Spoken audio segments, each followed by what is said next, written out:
Hey guys, it's Brandon from Ruby Red Farm. Come along and check out how we make one of our large bulk chicken feeders. To make our trash can feeders, we've made a few of these over the years, which you've seen in other videos. We've got 3 of them already in use. This will be number 4. A quick synopsis is we're going to start with a large trash can. This one's a 44-gallon brute from Menards. These run about $50 some a piece. You can get them smaller, you can get them, I think, larger. I like these brute from Rubbermaid. They hold up really well. They're pretty durable. If you get a lighter duty trash can and you start drilling through it, they'll break, they'll crack. I use Schedule 40 4-inch Sweep 45s. These are a pretty good size. They're pretty durable, so if you bang these around, they're not going to break or chip or crack or anything, especially if they've been sitting out in the weather like they will be. The other thing too is it gives the chickens a nice path to get in to get feed. For tooling's pretty simple on this. I just have a simple drill with a 4.5-inch hole saw. Again, with Schedule 40, if you use a different size, you can go with a different hole saw size. These are just a simple Diablo hole saw from our local Do It Best store. And then a tape measure and marker. That's literally all the tools you need. So let's get into the process. For position wise, what I've found best, I've done one at about 8 inches up for the Schedule 40 pipe. I'm going to actually run this one at about 6 inches. That seems to be lower, and the chickens can get down to the lower portions of the barrel. So essentially what I'm going to do is I'm going to mark this at 6 inches in 4 locations, 90 degrees from one another. So let's see, there's 1, 2, and this doesn't have to be exact. The chickens won't judge you, I promise. I might judge you, other people might judge you, but the chickens won't. And the chickens are what matters. And Courtney will probably call me a dork for saying all this. Alright, so like I said, 4.5-inch hole saw. I'm going to line up on my hole, and I'm just going to go to drilling.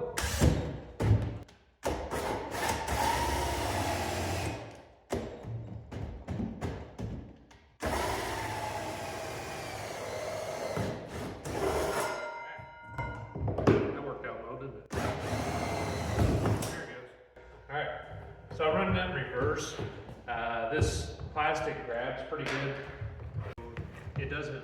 My drill doesn't have enough torque to overcome it. Again, if you work for DeWalt or Milwaukee, I will gladly take sponsorships. I think I say that in all my buildings.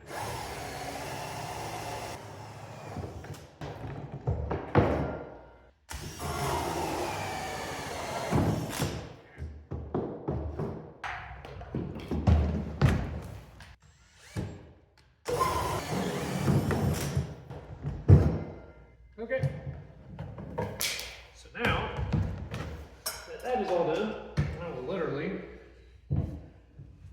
come and zoom in on this part. I'm just going to shove this piece of 4-inch tube in here, and due to the size, I know that this seals up nice and tight. I don't have to worry about water leakage, and the chickens can get all the way down to the base, which you'll see me fill this up here in just a few minutes. The 45 is facing down, so picture this trash can, a 45 sitting in there like that. That way they can get to the bottom of it. It's mainly so water doesn't have access.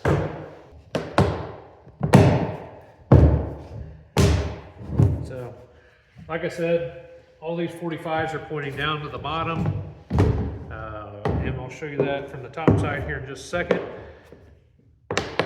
Once these all go in, they fit in really nice and tight.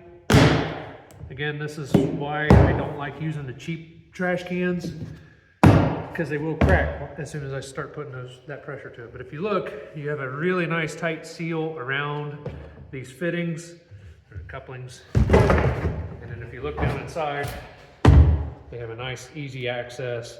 The feed is just gravity feed, so when you pour it in there, it'll all flow to the bottom.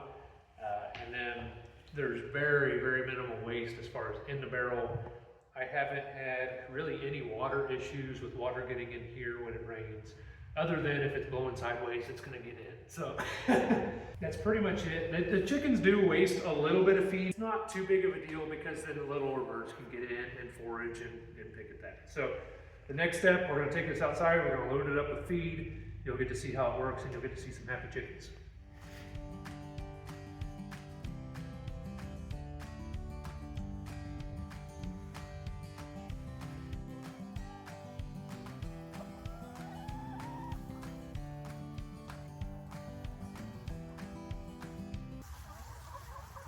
Last step, let's put some feed in it. There you go.